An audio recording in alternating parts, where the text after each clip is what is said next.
आज हूँ सोमवार 17 तारिख। यही 17 तारिख मॉर्निंग न्यूज रे अपडेट खबर सामना को आसी। वर्तमान 19 तारिख रे वर्षा को नहीं 19 रु 22 तारिख को वर्षा को नहीं ओडिशा रे वर्तमान येलो वार्निंग जारी करा जायछि। देखा गले 9टी जिले में वर्षा सहित घड़घड़ी वर्षा हेबा नहीं आकलन करिछि आंचलिक पाणीपाग विज्ञान केन्द्र। आसंतु पूरा वीडियो पर टिके नजर पके नबा। फेब्रुआरी ओडिशा रे घड़घड़ी सह वर्षा सतर्क सूचना जारी। भुवनेश्वर आसंता 3 दिन मध्य सारा ओडिशा रे रातिर तापमात्रा धीरे धीरे 2-3 डिग्री सेल्सियस वृद्धि पाइब बोली रविवार भारतीय पाणीपाग विभाग आईएमडी पूर्वानुमान करिछि।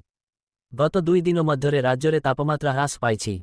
रविवार सकाळे 7-4 डिग्री सेल्सियस सहित पहाड़िया स्थान जी उदयगिरी लगातार द्वितीय दिन पर राज्यर सबुठारु ठंडा स्थान थिला। सेहीपरि कोरापुटर सेमिलीगुड़ारे तापमात्रा 10-2 degree Celsius, Phulbani 10-5 degree Celsius, Rourkela 11-3 degree Celsius एवं झारसुगुड़ा 11-8 डिग्री सेल्सियस रही। गत 24 घंटा मध्य भुवनेश्वर तापमात्रा 17-4 डिग्री सेल्सियस रेकर्ड करा जायछि, जहाँ स्वाभाविक ठारू 1-8 डिग्री सेल्सियस कम रही। गोटे दिन तले भुवनेश्वर एवं कटक टबिन सिटीर तापमात्रा 17-1 डिग्री सेल्सियस एवं 17 डिग्री को खसी आसीथिला। 3 दिन पर्यंत पाग सुखिला रहिबार संभावना थिबा बेले फेब्रुआरी 19 तारिख में मयूरभंज, केन्दुझर, भद्रक, जाजपुर, केन्द्रापड़ा एवं बालेश्वर जिल्लार किछि स्थान में वर्षा सहित वज्रपात हेबा नै पाणीपाग विभाग पक्षरु सतर्क सूचना जारी करा जायछि। मयूरभंज, केन्दुझर, भद्रक, जाजपुर, केन्द्रापड़ा, देवगढ़, अनुगुल, ढेंकानाल एवं बालेश्वर गोटे किंबा 2टी स्थान में हालुका वर्षा होई पारे। फेब्रुआरी रे वर्षार तीव्रतार सामान्य वृद्धि घटिब। मयूरभंज, केन्दुझर, भद्रक, जाजपुर, केन्द्रापड़ा, देवगढ़, सुंदरगढ़, अनुगुल, ढेंकानाल एवं बालेश्वर रे घड़घड़ी सह वर्षा हेबार संभावना रही। मयूरभंज, केन्दुझर, भद्रक, जाजपुर, केन्द्रापड़ा, देवगढ़, सुंदरगढ़, अनुगुल, ढेंकानाल, झारसुगुड़ा, संबलपुर, रायगड़ा, गजपति, गंजाम एवं बालेश्वर रे हालुका किंबा मध्यम वर्षा हेबार संभावना रही बोली पाणीपाग कार्यालय पक्षरु कुहाଯାଇଛି। राज्य में हालुका वर्षा संभावना गरमरे लागिब ब्रेक। राज्य में हालुका वर्षा संभावना रही। आसंता 21 मध्य 9 जिले में वर्षा नहीं पूर्वानुमान करिछि भुवनेश्वर आंचलिक पाणीपाग केन्द्र।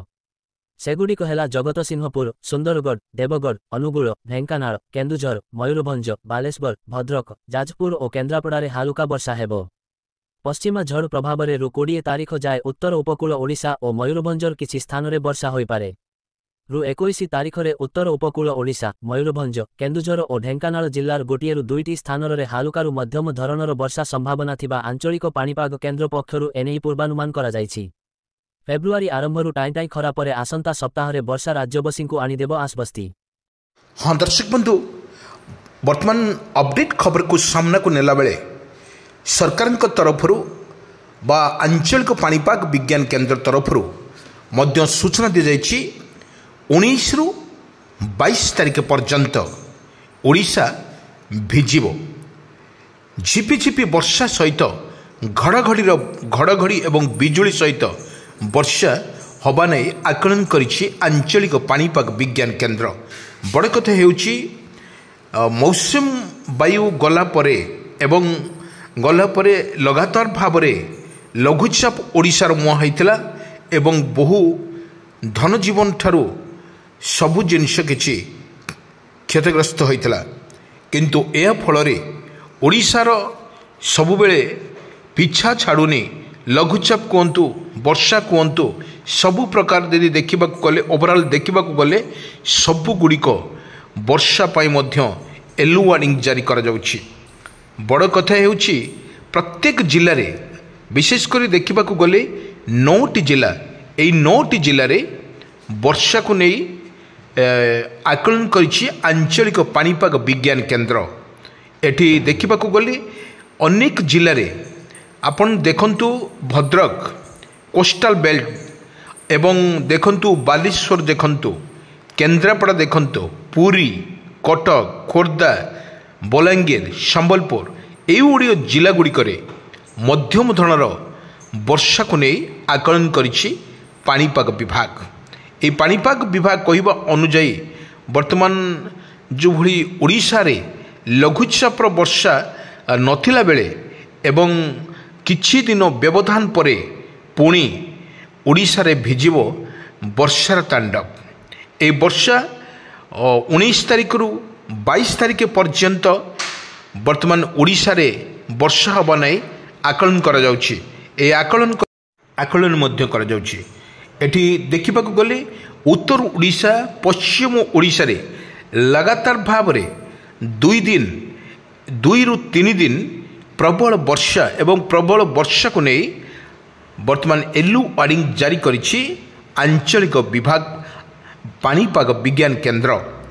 ଏଠି ଦେଖିବାକୁ ଗଲେ ଯେଉଁଭଳି ବର୍ଷାର ବାରମ୍ବାର ବର୍ଷାର ଯେତେବେଳେ ଓଡ଼ିଶା ମୁହାଁ ହେଉଛି ସେତେବେଳେ ଆମେ ଦେଖିଥିଲୁ ବର୍ଷାରେ ବର୍ତ୍ତମାନ ଚାଷୀ କୂଳ ହତାଶ ଥିଲାବେଳେ କିଛି ଦିନ ବ୍ୟବଧାନ ପରେ ବର୍ଷାର ବର୍ତ୍ତମାନ କିଛି ନଥିବା ବେଳେ ଶୀତ ଋତୁ ଆସିଲା ଏବଂ ଶୀତ ଋତୁରେ କିଛି ପରିମାଣରେ ଲୋକଙ୍କର ଜୀବନଯାପନ ନଷ୍ଟ ହେବା ସହିତ ପନିପରିବା ମଧ୍ୟ କିଛି ନଷ୍ଟ ହୋଇଥିଲା ଏବଂ ନଷ୍ଟ ହେବାର କାରଣ ହେଉଛି କୁହୁଡ଼ି ଗୁଡ଼ିକୁ ଯେଉଁ ମଞ୍ଜି ଯେଉଁ ଫଳନ୍ତି ମଞ୍ଜି ଗୁଡ଼ିକ ସୃଷ୍ଟି ହେଉଥିବ ସେକୁ ମଧ୍ୟ ଖାଇଯାଏ ଏବଂ ଫୁଲ ଫଳ ଯେଉଁ ଗଛରେ ଧରିଛି ନଷ୍ଟ ହେବାର ଏବଂ ସବୁ ଜିନିଷକୁ ନଷ୍ଟ କରିଦିଏ କୁହୁଡ଼ି।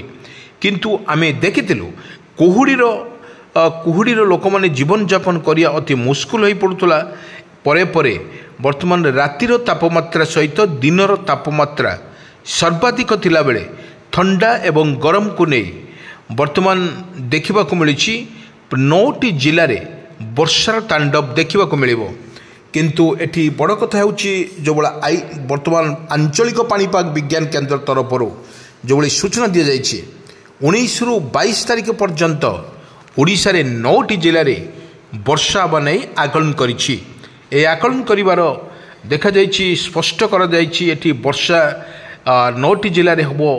ଯେତେବେଳେ ଆପଣ ଦେଖନ୍ତୁ 19ରୁ 19, 20, 21, 22 ତାରିଖ ପର୍ଯ୍ୟନ୍ତ ଏହାର ବର୍ଷା ହେବ ସେଥିପାଇଁ ଆକଳନ କରିଛି ପାଣିପାଗ ବିଜ୍ଞାନ କେନ୍ଦ୍ର।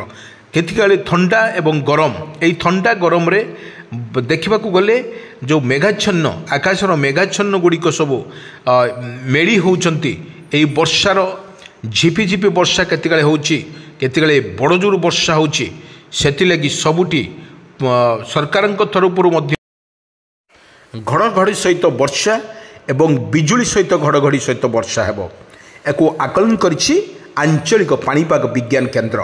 ଆପଣ ଦେଖନ୍ତୁ 19ରୁ 22 ତାରିଖ ପର୍ଯ୍ୟନ୍ତ ଏହି ଓଡ଼ିଶାର ବର୍ଷା ରହିବ ମଧ୍ୟ 5ରୁ 4 ଦିନରୁ 5 ଦିନ ବର୍ଷା ରହିପାରେ।